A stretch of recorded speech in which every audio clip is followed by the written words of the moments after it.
Hey, what's up, Baltimore? Welcome to the Voices of the People podcast, presented to you by Greater Baltimore Urban League. This podcast is your dynamic platform for authentic conversations, diverse perspectives, and uplifting narratives from the heart of our community. Get ready to tune in and be inspired as we amplify the voices of change makers, innovators, and everyday heroes, shaping the fabric of Baltimore and beyond. From insightful interviews to empowering stories of resilience and progress, Voices of the People is your go-to destination for positivity, empowerment, and connection. Hey, everybody, and welcome to the Voices of the People podcast. It's your favorite host, Shea Rice, and I am here today interviewing this queen, whose last name is also Queen, Miss Naila Queen, and she is the owner and founder of Royalty Enterprises. So let me let this queen introduce herself. Introduce yourself to the people, baby. Hello, everyone. Thank you for having me. Yes. I am Naila Queen. Like she says, I am the owner and founder of Royal Enterprises, and that consists of Royalty Escapes Travel Agency, Reliza Styles Hair, travel clothing and accessories, Regally Insane Hair and Body Health line, and It's Naila, the brand, which is women entrepreneur business coaching and women entrepreneur events. Period. Period. All that, right? So, if you guys can't see, hopefully, you'll get a cute zoom in. Her skin is perfect. Thank you. That means that your products have to work, because I'm sure that you use them. Yes. Right? Tried and true. The flagship product, which was the Healthy Hair Oil, was started in 2020 because I was stress shedding and my hair was breaking off real bad. We in the pandemic, and since we had time to sit down, I took advantage of that time and decided to do some research because I was natural. Yeah. And everything that I was seeing online was like, it would say rosemary or tea tree, but then when you look at the ingredients, it's stuff that you can't pronounce and stuff. Yeah. And I'm like, alcohol's not supposed to go into our hair like that. So I came up with a lemon oil blend, and it works. People started following me, The Adventures of Me and Ruthie, that's my hair's name. Okay. And just watching it grow and get stronger and longer. And we decided to kind of launch it from there. While I was doing the research, I also realized that there wasn't a lot of access to organic products in my community, and I live in an underserved community. Okay. So I said, what can I do to fix it? And that's where the body wellness line came in. So that kind of came with like a good for you. I know I need to meet my people where they are. Absolutely. I need to make it affordable. Yep. Good for you. Yep. Easy to take. Because a mom who's trying to get her 3 kids out to school in the morning and get to work on time does not have the time to blend smoothies and all that kind of stuff. Absolutely. And convenient. So our products are like gummies. They're good for you, all natural, and they're affordable. Take it on the bus, take it while you're walking, take it in the car, take it wherever. But take it just so we can get healthier. So and what's the name of that product? We have a whole line. It's still part of Regally Insane. So it's hair and body they got a whole health. Line, baby. We cover you from your crown to the ground. Period. From your crown to the ground. I love it. Okay. All right. So, Queen, can you tell us what inspired you to step out in 2015 on faith to become a part-time, because you were part-time in 2015, a part-time entrepreneur? I always had a side hustle. Right? Always had a side hustle. Like, let me just do this on the side so I can make some extra money. But I realized that I wanted to build a legacy. I wanted to change the dynamics of my family, especially for my son, for my nieces and my nephews, being able to show them, because we didn't have any other entrepreneurs in our family. So to show them that you didn't always have to go to college in order to be successful. So what I have done is I've hired my nieces and my nephews at everything that I do. I'm going to hire my family first.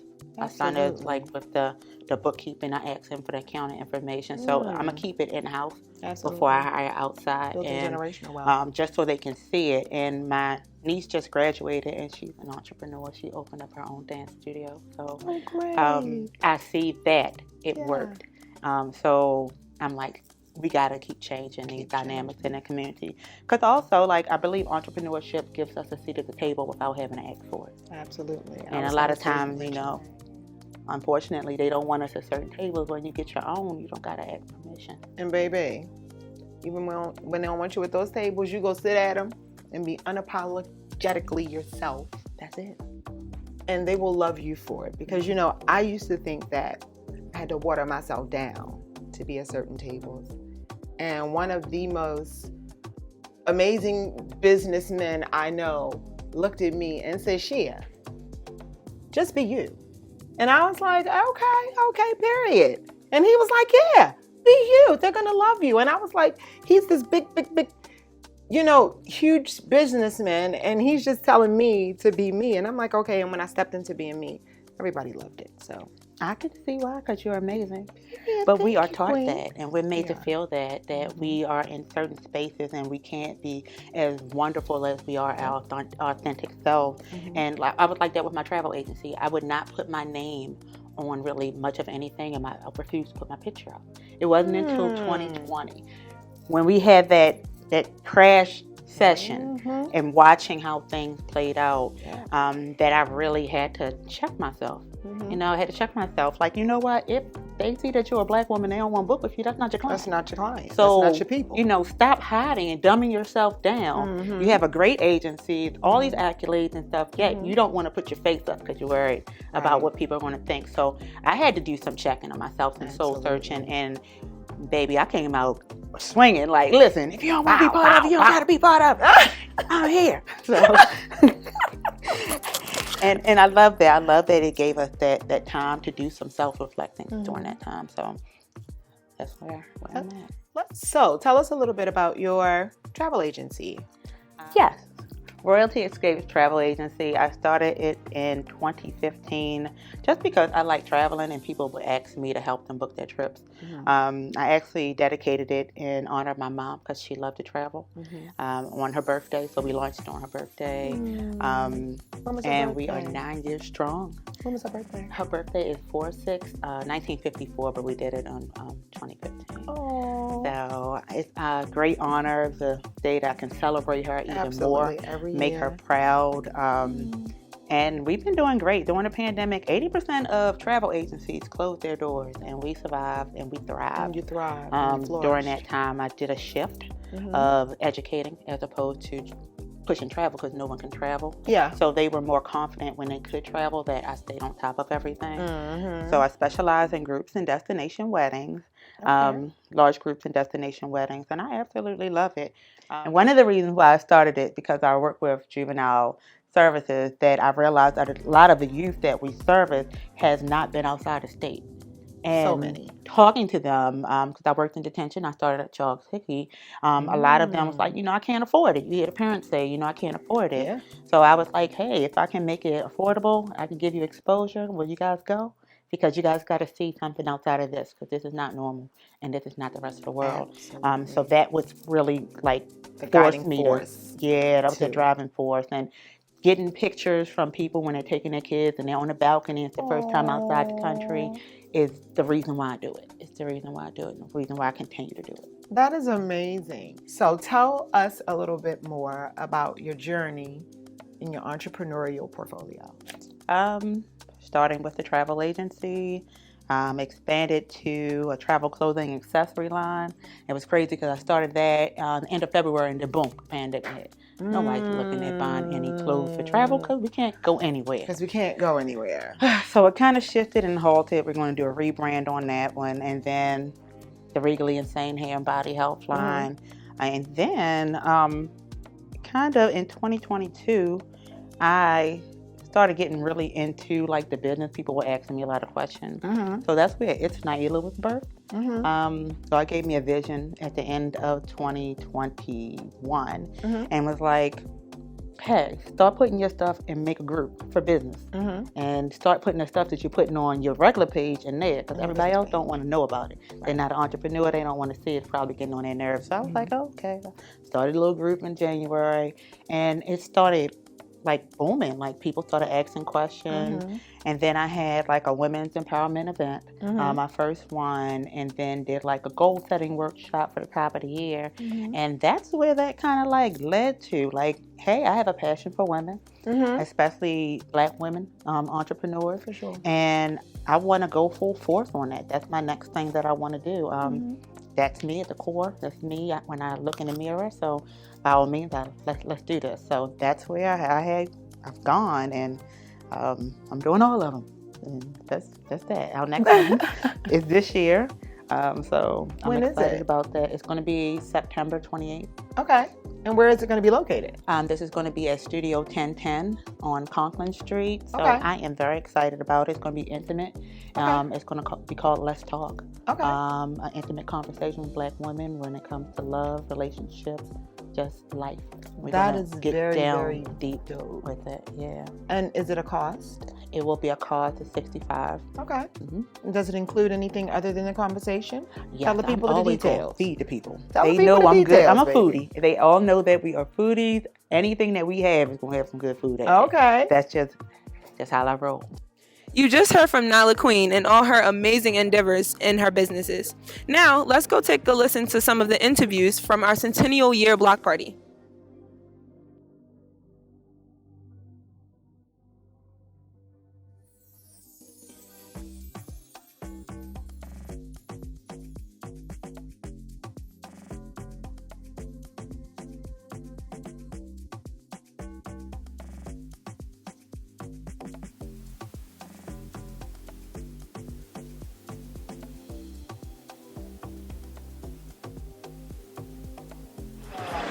Hello, everyone. I'm Deja Towns here with the Voices of the People podcast, and we're here with Paris Brown, Vice Chair for the Greater Baltimore Urban League. Thank you for coming to speak with us, Ms. Paris. So I have just a few questions for you. What is one of your most impactful memories with the Greater Baltimore Urban League? For me, it was the Restaurant Accelerator. Why? Because we empowered so many local businesses. We trained them. We created sustainability and had an awesome event where we had an opportunity to taste a wonderful cuisine and also to see the impact of the work. Yes. Well, okay, the Black Restaurant Accelerator program was amazing. It was amazing. You guys weren't there. The food was great. Be at our next one. Be at our next one. One more question for you. What role do you see the Urban League playing in the future for our community here in Baltimore? I think what is so important right now in these days and times when you look at policy and then when you look at what's predicted in terms of Black wealth by 2053, and that is closing the wealth gap. How we do that, creating businesses, ensuring that people have homes, right? Because that's the start of wealth. And then beginning to impact policy. So it's not just the representatives. It's really about all of us collectively coming together, supporting them, and supporting initiatives that close the gap, that speak to economic equity. And I think that those are two really critical, important, and I know it's part of our strategic plan, but we need everyone to help with that. We need the community, we need our partners, we need politicians, we need corporate, we need everyone to come together to help us move forward when it comes to those, to me, significant policies, which, by the way, are the pillars and goals of the Greater Baltimore Urban League. Well, you guys heard it from Ms. Paris Brown herself. We need to come together. Come together, Ms. Brown. We can't do it alone. We need you. We need you. Well, thank you for coming and speaking with us on the Voices of the People podcast, and we'll talk to you guys later. Bye. Bye. Check you out later.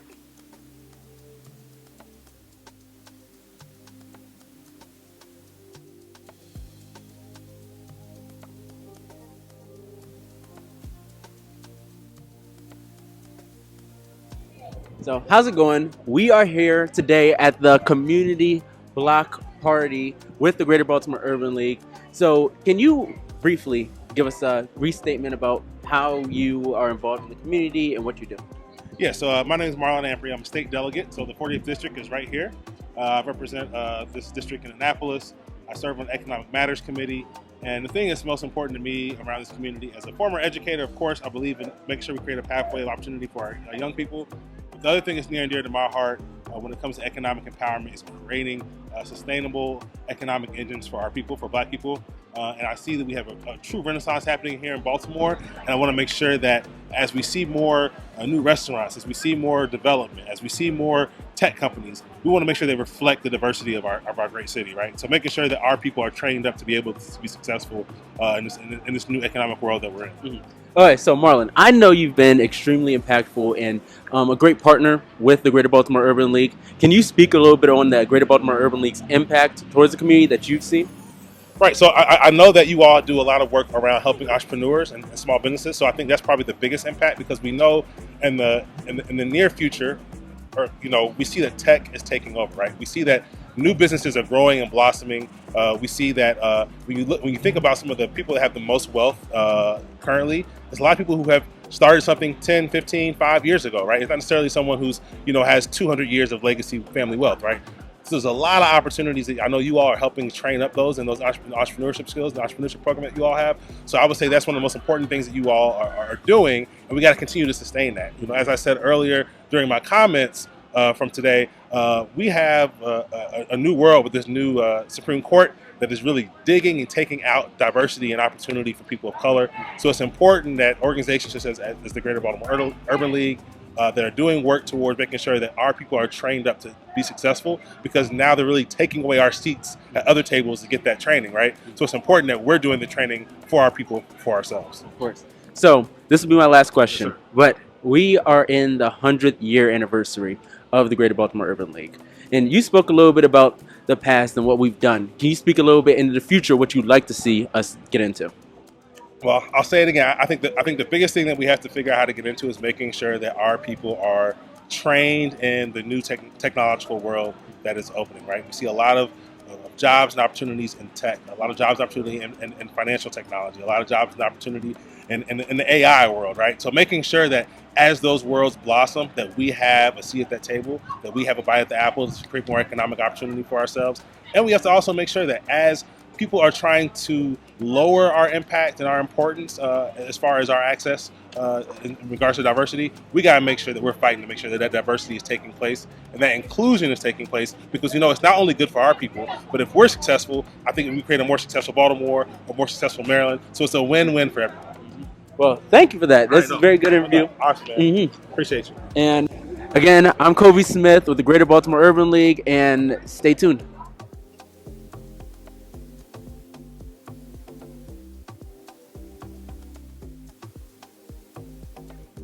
Good morning, Greater Baltimore Urban League. Good morning, Orchard Street. It is indeed a special privilege and honor to stand here today representing the NAACP and embracing our sister organization, the Greater Baltimore Urban League. From the leadership of Eugene Kinkle-Jones at the very beginning, to Whitney Young, to Mark Morial, and now to the leadership here in Baltimore, Chairman Ricky Smith, Sister Shia, Brett. We're grateful for the invitation to be able to be here. I have a special comrade in the audience today. He's always working behind the scenes, and he's given me strict orders to keep him behind the scenes. But 30 years ago or so, we had the privilege to stand here on this ground when this building was opened as the headquarters of the Greater Baltimore Urban League. And so it is on this day a great privilege to celebrate 100 years and to embrace a legacy reimagined. I have a personal relationship with the Greater Baltimore Urban League. When I came back to the country in 2017, my comrade said, "Bro, you got to move home and come to Baltimore and do the justice work." And it was the Greater Baltimore Urban League that gave me an office. It was our leader, J. Howard Henderson, who a couple months after I took up the office space said, "Send me your resume." And because you do what your leader tells you, I sent him my resume. And that's like, Howard, what's this for? And he said, "Oh, the NAACP, they're looking for some people to be leaders." So actually, I am back in the NAACP in Baltimore and Maryland because of the Greater Baltimore Urban League. J. Howard Henderson told me to send my resume. I sent my resume, and I was appointed as the political action chair and the lobbyist for the Maryland NAACP in 2017. So that's how I got here. And I raised this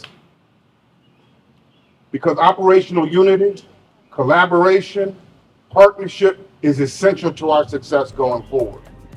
I'm grateful for the leadership of Tiffany Majors, who represented this organization very well during the pandemic. We partnered with Tiffany and Shia to do great work, and I'm excited to meet the new president and CEO of the Urban League, because I know that the Baltimore NAACP and the Maryland NAACP will always cherish this relationship. When we think about a legacy reimagined, when we think about what the future holds for the Greater Baltimore Urban League and for the NAACP, we need to keep doing what we've always done. But we've got to confront the challenges that we're faced with today. That means that the Urban League has always been a capacity building organization.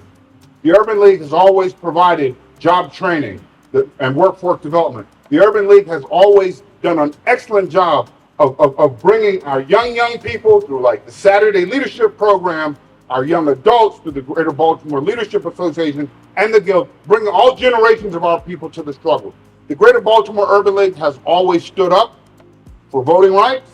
The Greater Baltimore Urban League has always stood against police brutality and injustice in the courts.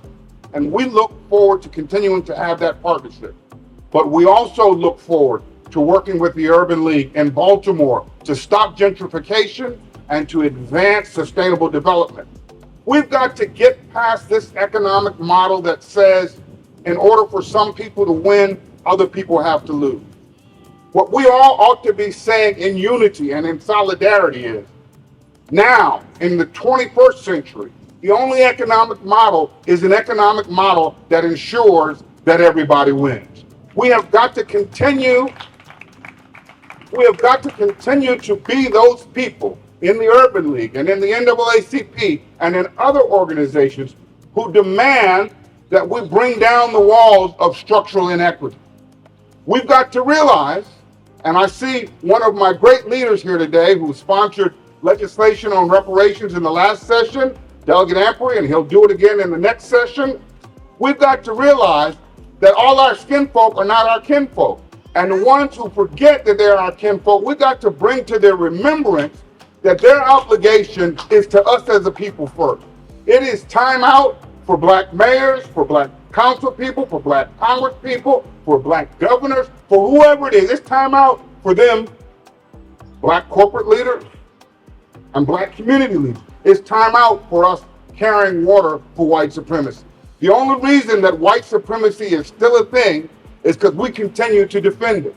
When we decide that our interests are more important than the interests of our oppressor, when we decide that we are our own best validators, then we're going to really be able to move forward in equity, in justice, in democracy, and in freedom. So as the Greater Baltimore Urban League thinks about the future, contemplates the next 100 years, I hope that you will expand your training programs to address fintech. We need young people who can run with the best of them on crypto and all the other aspects of blockchain and financial technology. We need the same with medtech. We need to know that when people are mapping out our DNA, that they're going to bring an equity lens to it. And when these young people go into corporate America, they go into healthcare, we need to know that they're going to protect our data, our DNA data, our financial data, and all of the data that is being gathered and collected by companies now, which we don't own. And let me put that into perspective so that we can understand what we're really dealing with. We have yet to overcome slavery and the enslavement of Black bodies in this world. But now we not only live in this world, but we live in a virtual world.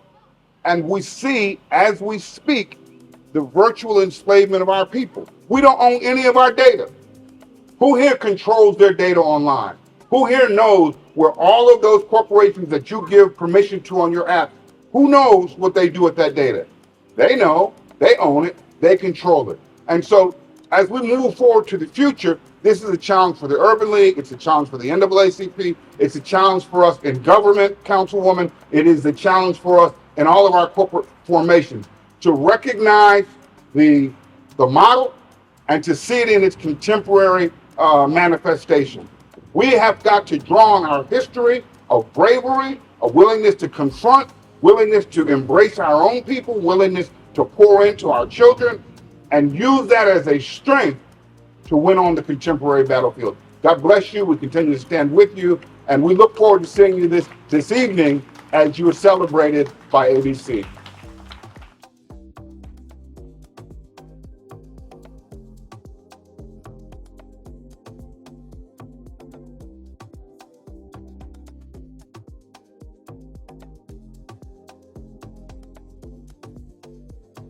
We've just had our 100th year block party, and you've heard from an array of amazing community leaders. Now let's finish off the rest of our conversation with Nyla Queen.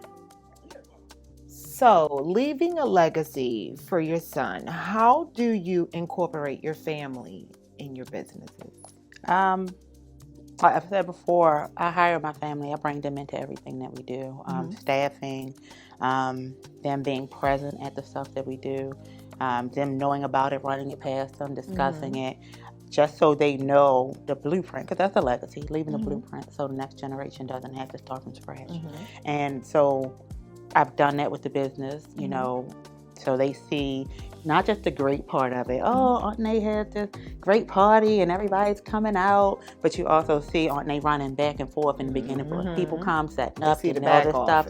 So you see the back office part too. And then you also know that you can build something and it could be sustainable throughout the years, you know, no matter what's going on. They've seen that the travel agency still exist, you know, even after everything, and no one would have thought that. I didn't even think that, especially during the time where people couldn't travel. And the crazy part is we still had a group, because I got married during the pandemic in August, so we were out the country in Mexico, and we lost half our people because of the pandemic, which I understand, but we still took 77 people out the country with us, and everybody came back COVID free. Really? And they had a grand old time. Like, we did it up, and it was probably needed. cheap as I don't know what, too. Yeah, it was cheap. But it was needed, and nobody was at the resort pretty much with us. It was just y'all. us. Yeah, it was and needed. The workers. So they saw, like, okay, we trust her. We know she's going to make sure this place is good, it's clean, going to give us all the bells and whistles. So they're on board with everything that I pretty much do. My close-knit family, they're very, you know, especially my son and my husband and brother, like we're close. They fill in where they need to. Yeah. That's great. So how do you build and maintain relationships within the African American entrepreneurship community? I do a lot of mentoring. Okay. A lot of mentoring. And I'm known as the plug. Yeah. I am that person. I've had to acknowledge that. So many people told me that. If I don't do it myself, I know somebody who does, and I can put you in touch with them. I'm the same way. I call myself the resource queen. See, there it is. I just did a post not too long ago about gatekeeping and why it's not needed. It's not needed. Nope. You know, like, help the next person. That's what we're supposed to be doing. We're supposed to be pulling the next person up, helping the next person to get to the next level so we can get up there and have a better advantage of some of these things. That's what this podcast is about, is being the voice. I mean, having the people have the voice to help uplift the next person, because you don't know who may hear your story and be resonated by your story and decide that they want to follow your path. So that's why we do this. I love it. I definitely love it. Like, it's needed. It's needed. It's needed. And we need to talk about it, and not just talk about it, but show and prove. I'm a show and prove type person. I'm not going to sis you to death and then not help you when you need help. Absolutely. And I think we have a tendency of like, sis this, sis that. You know, I'm this way, but you're not showing up and supporting her when she got something going on. Absolutely. You might have something that's free. You can show up just to give her a hug. Yeah. You know, like, so. Or if you can't show up, you can post it. Yes. Or if you can't post it, you can call or text. That's it. Yeah. It don't cost you nothing. It only takes a couple seconds. Yep. Come on. So I'm very big on that. And then a lot of times we get in our own way with, you know, thinking that we showcase the next person that we're taking away from ourselves. From our own shine. Yeah. And it's not the case. It's enough for all of us out here to eat. is. I tell people that you do not dim your light by helping the next person screw their light bulb in. What you do is make the room brighter so more people can see y'all. Absolutely. So that's what we want to do. We want to brighten up the room so more people can see us, so we can do more, we can collab more, and we can showcase our talent. So Absolutely. help the next person screw their bulb in. It might be crooked a little bit to fix it. So Just fix shine it. bright. Yeah. That's it. Go it now. That's it. We gotta help each other. We got to help each Gotta help other. each other. Okay, so this is the event that I paused you on before we started rolling the camera that I wanted you to tell the people about. Tell us how to get tickets. What we have is the Taste of Summer 3. The Long Table Dining Experience is back again this year with 15 different Black-owned spirit sponsors from across the United States. We have 4 different Black chefs. We have the Bearded Drummer. We have DJ Droopy. We have a host of other activities and events during the time. It's an all-love community event to showcase love and unity. This year, the theme color is pink. And we have a few tickets left. We really sell out fast. So if you want to get your ticket, go on Eventbrite. You can look up A Taste of Summer Baltimore and get your tickets there. And then also, if you want to check us out online, atasteofsummerbaltimore.com is where you can find us. But check us out. If you want to sponsor us, we are welcoming sponsors to this great event. We have about 75% entrepreneurs. So if you want to get in front of that audience, please reach out to me or James Dickey. My email is info@itsnaila.com. Or you can contact me through any of the businesses, but reach out to me and let's connect. That sounds like it is going to be an amazing event, and I think that I will buy 2, maybe 3 tickets. Awesome. Yeah. So that means that don't sell out, right? Like go on Eventbrite right now. Tell them, no, don't go in there right now. I was like, wait a minute, I don't even have my phone. I'm sorry, look at these nails. These nails are beautiful. Thank you. Does that say Netta? Yes, it does. Tell me about it. So this year, Mother's Day is hard for me. I've lost my mom, and it's been 20 years this year, and I hadn't even realized how long it's been. Wow. Because it still feels so fresh. Yeah. So I decided this year I was going to focus on self-care. So I went and got my hair braided. I said I'm going to get up. I'm going to get my nails done. Everything was last minute. And I just did a me day. And I'm at the nail salon and I'm thinking about what to get on my nails. And I was like, can you do a butterfly? And she was like, yeah. And I was like, can you make her purple? Yeah. And I said, can you write her name on it? You know how to do a name? And she was like, I can do it. All that. And I Right. said, can you do it on this finger? Because this is a finger of love, And I said, this is going to be a tradition that I do every year. I'm going to get my nails done. But on my ring finger, I will get my mom's name and a butterfly to pay tribute to her and say Happy Mother's Day. And I posted it. And then so many people started doing it and tagging me in their pictures that they did the same thing. So this is something that is going to be a thing. Trendsetting. I'm trying to. With only positive things. So that's amazing. Yeah, That is yeah. amazing. So, a question that I try to ask most guests, and sometimes I forget. What is your definition of community?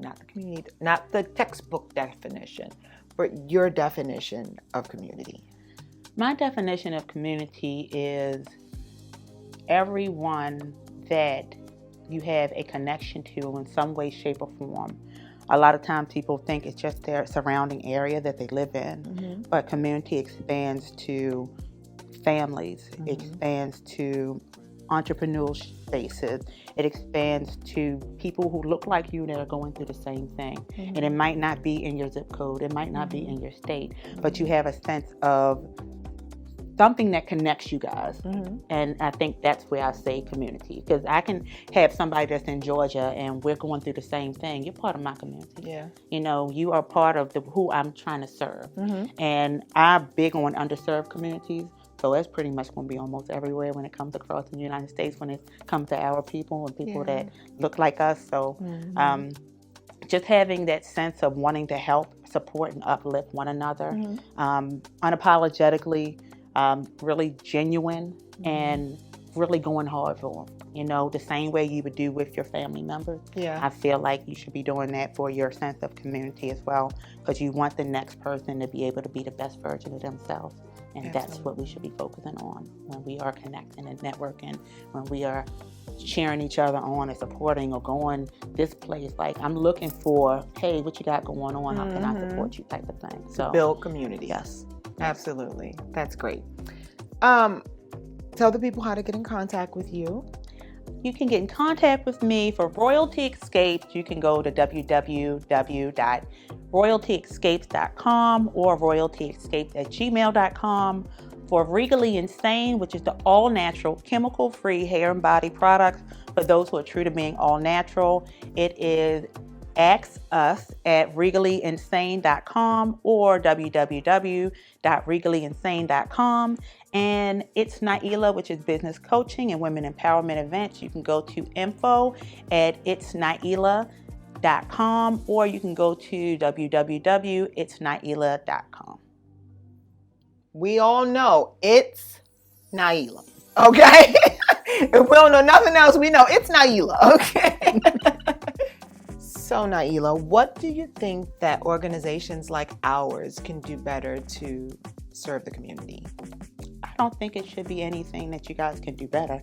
I think that you guys should just keep doing it. You know, just keep doing it. Keep doing it full force, you know, with the intent, being attentive, and just keep focusing, bringing more people on, hearing different people's voices, supporting businesses, entrepreneurs, different events. Just keep doing what you guys are doing because you guys are already doing it. We are. You know, it ain't nothing else you need to do differently. You just need to keep doing it. Keep going, keep going. That's Just it. keep swimming. Just keep swimming. Listen. Naila, what are you most passionate about? What I'm most passionate about is helping people. Yeah. I am very passionate about helping, especially Black women entrepreneurs, because I see the difference it's made in my life as going from a teenage mom. I had my son when I was 16. I did not finish college, and things changed because I was young. I was going to Spelman on a different world. That was what I was supposed to be doing at the time, and it changed. Everything changed. I had a baby, so just trying to find myself. I've realized that for the first time with my travel agency, it's the first time I didn't need anyone else to help me. That I was able to do for him. When he went back to college, he didn't have to go to work. He went and he played football, and that was it. That was all you were supposed to do. And then when he went back after he graduated and did accelerated master's program for 1 year, he didn't have to worry about working. I covered the apartment and stuff, so I was able to do those things, and entrepreneurship allowed me to do that. So I want to change the dynamics in the families. I want women, especially Black women, to be able to have more seats at the table and change the dynamics in their own family structure. That is amazing. And that is, I mean, no better things to be passionate about, right?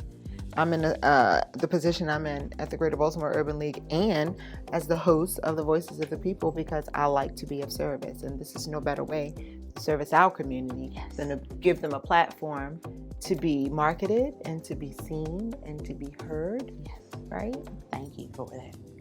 No problem. Did you enjoy yourself? I did. You did? It was so dope. This was so You vibey, were so right? dope. Thank you. Yes. Well, there you have it, people. We'll catch you next time. Bye. Ciao.